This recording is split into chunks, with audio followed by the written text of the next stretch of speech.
వేదిక మీద ఉన్న పెద్దలకు, నా ముందున్న బంధుమిత్రులకు నా నమస్కారం.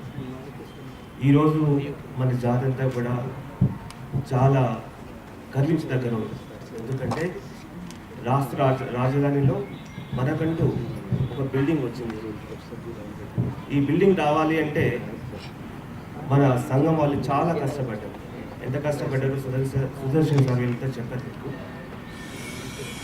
ఈ బిల్డింగ్ తయారు కావడం ఒక ఎత్తు అయితే తర్వాత దాన్ని నడపడం ఇంకో ఎత్తు అవుతుంది.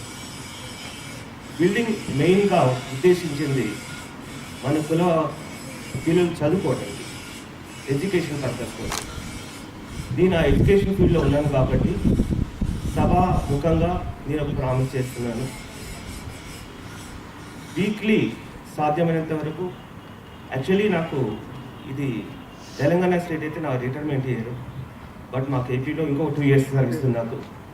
సో హైదరాబాద్ కడప తిరగాల్సి వస్తుంది. అయినా కూడా తప్పనిసరిగా వీక్లీ వన్స్ నేను హాస్టల్ భవన్కి వచ్చేసి నా సర్వీసెస్ ఇస్తాను, నేను ప్రామిస్ ఇస్తున్నాను. బట్ ఫినాన్షియలీ కూడా నేను అమౌంట్ ప్రామిస్ చేస్తున్నాను. బట్ అనుకోకుండా నేను ఒక వెంచర్ స్టార్ట్ చేశాను. స్కూల్ బిల్డింగ్ కడుతున్నాను నేను ఒకటి ఇక్కడ హైదరాబాద్లో. బికాస్ ఆఫ్ దట్ రీజన్ నేను ప్రామిస్ చేసిన అమౌంట్ ఇన్ టైంలో ఇవ్వలేకపోయినాను. But I paid only part of the amount here. But ఫ్యూచర్లో ప్రామిస్ ఇచ్చిన అమౌంట్ ఫుల్ఫిల్ చేస్తానని సభాముఖంగా చేస్తున్నాను.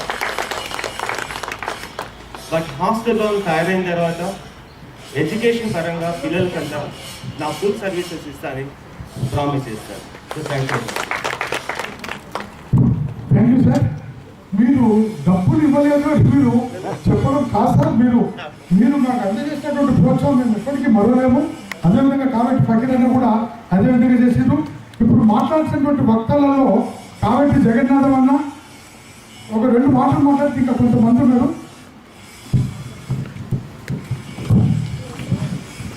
సభాధ్యక్షులకు నా కోరిక ఏముంటే మా సైదాబాద్లో మొట్టమొదట సిటీ స్థాపన చేద్దామనే ఆలోచన ఉంది. చేని సామయ్య గారు సర్వీసులు అయిపోయారు. పాపం కావేటి యాదగిరి బాలయ్య గారు మా నలుగురు తలంపు వల్ల వీరిద్దరు మూతులను నేను చేసినాం అన్నాడు 79లో. ఇలా వాళ్ళ సజీవం ఉన్నారు. మా నాయకుడున్న వాళ్ళు చేని సామయ్య గారు, పసుపు వెంకయ్య గారు వాళ్ళందరూ గతించారు. వాళ్ళు ఉన్నవాడిని నేను ఒక్కనే. నాకు ఇలా చాలా సంతోషం. సైదాబాద్ వాళ్ళు ఇలా సిటీ కమిటీ చేసి ఇలా మొత్తం ఆంధ్రప్రదేశ్కు అంత పేరు వచ్చిందంటే నేను చాలా గౌరవపడుతున్నాను.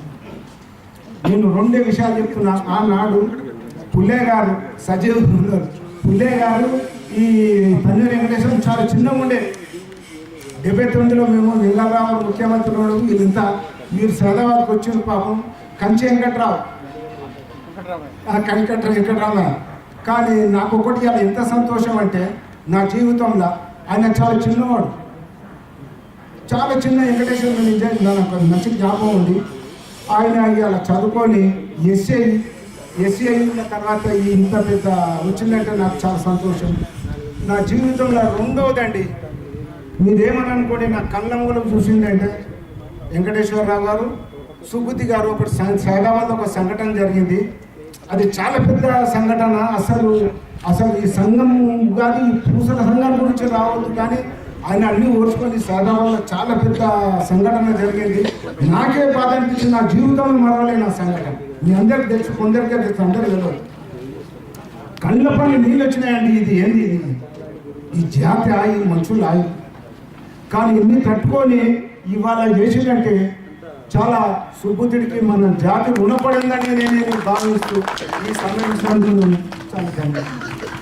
నా సైన్యంలో డొనేషన్స్లో అంటే నేను ఎత్తులోనే పొడగలిది కాదు, బాధల్లో కూడా నేను చాలా పొడగలిని అని సగర్వంగా చెప్పుకునేటువంటి మహానుభావుడు నూతనగట్టి పుల్లయ్య. క్యాష్ రూపాయలు 2.5 లక్షలు ఒకేసారి ఇచ్చిన దాంతో వారే. కాబట్టి దయచేసి మీరు వచ్చి మమ్మల్ని ఆశీర్వదించాల్సిందిగా ప్రార్థన. మైడియర్ సార్ పుల్లయ్య గారు.